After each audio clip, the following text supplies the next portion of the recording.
Hi friends, my name is Emya Nidish. Today I am going to present before you about software testing. This is our contact details. Testing is the process of evaluating a system or its component to find whether it satisfies the specified requirements or not. We'll see the introduction, what is software testing, why is testing necessary, who does the testing. So we'll start with what is software testing. It is the process used to identify the correctness, completeness and quality of a developed software. Also, it is the process of executing a program or application under positive and negative condition.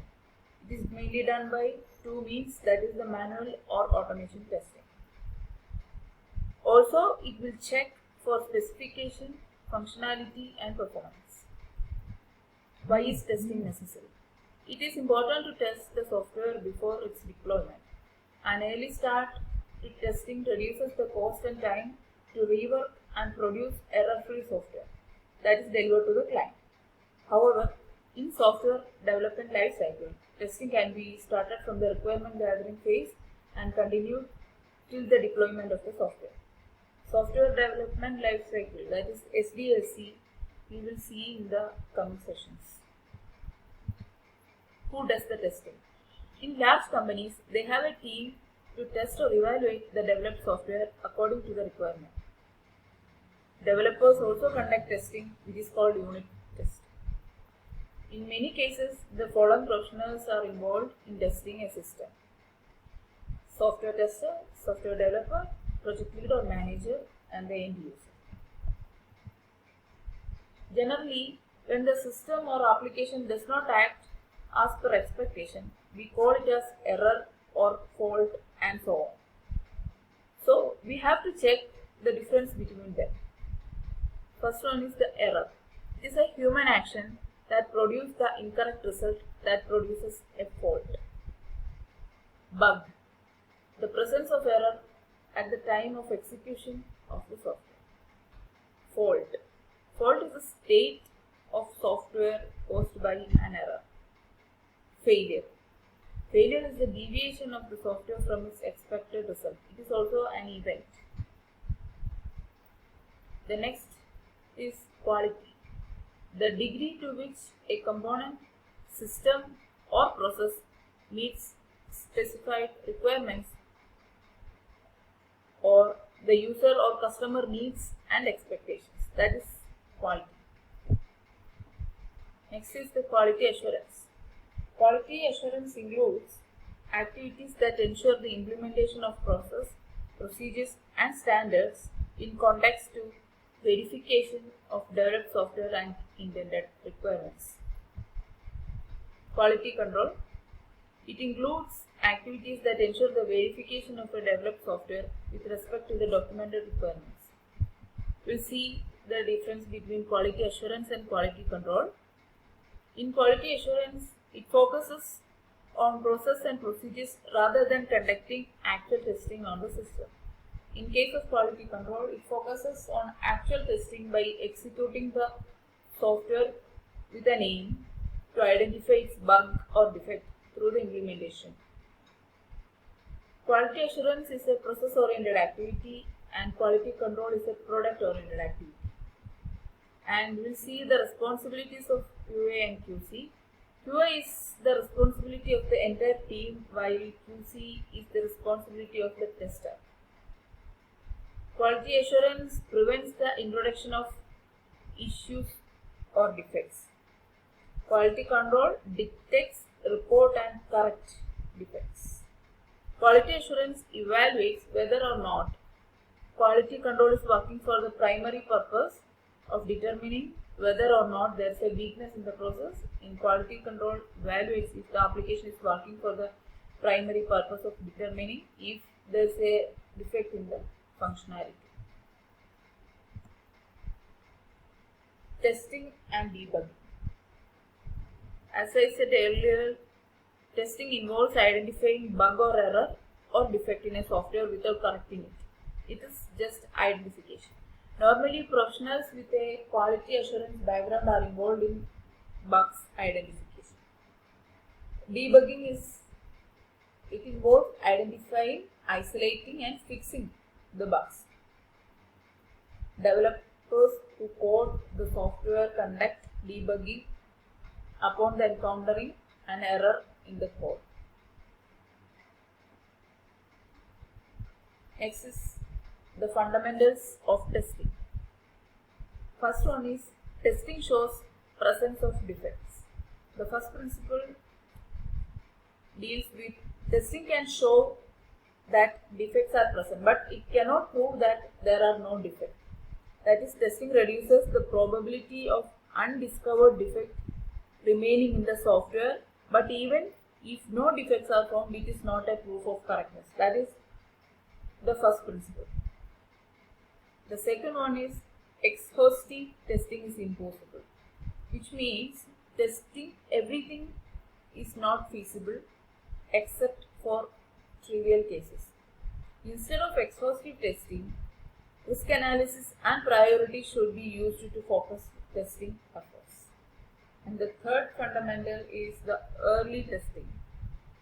In early testing, to find defects early, testing activities shall be started as early as possible. That is, we have to detect the defects early, so that testing activities shall be started as early as possible in the software or system development life cycle.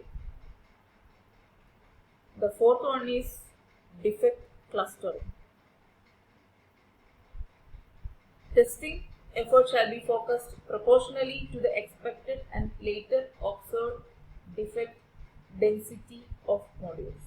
A small number of modules usually contains most of the defect discovered during pre-release testing or is responsible for most of the operational failures.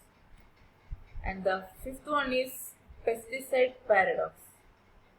In pesticide paradox, if the same tests are repeated over and over again, eventually the same set of test cases will no longer find any new defect. That is, we cannot find any new defect there.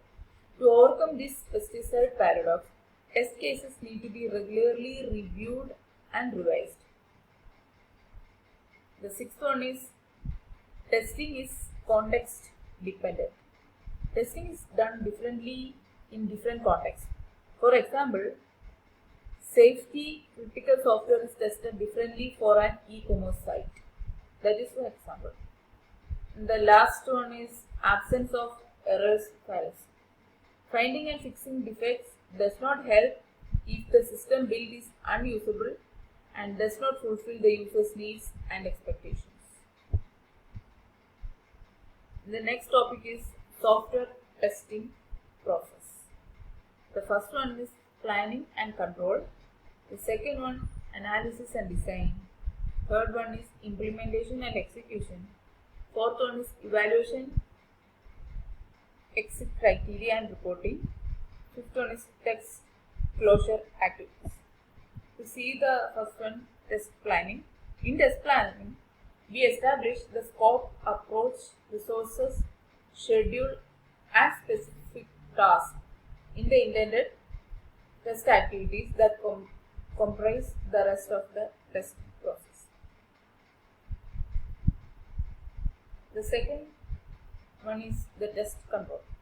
We develop and carry out corrective action to get a test project back on track when we deviate from the plan. That is the test control.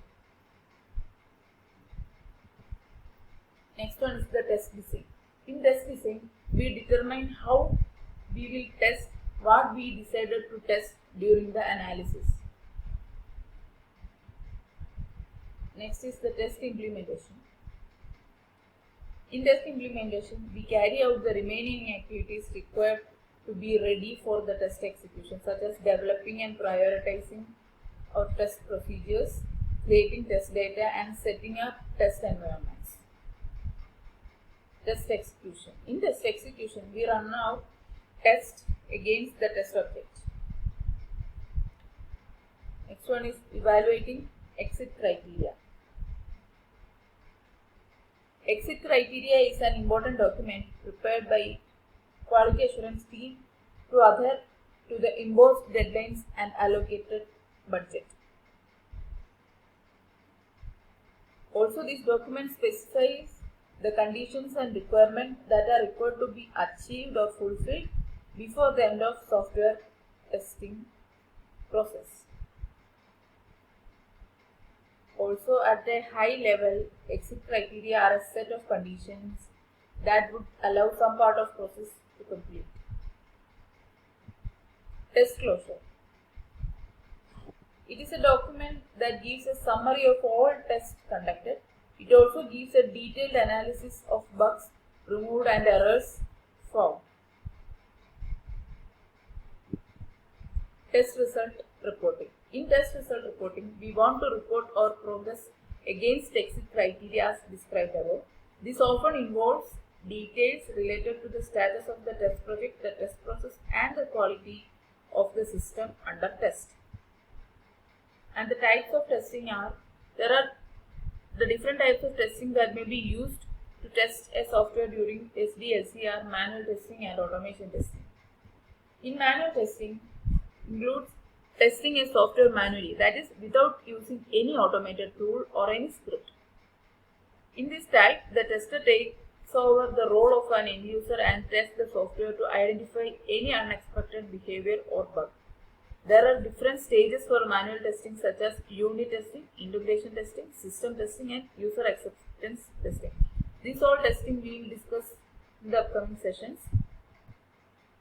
In automation testing, which is also known as test automation, is when the tester writes script and uses another software to test the product. This process involves automation of a manual process.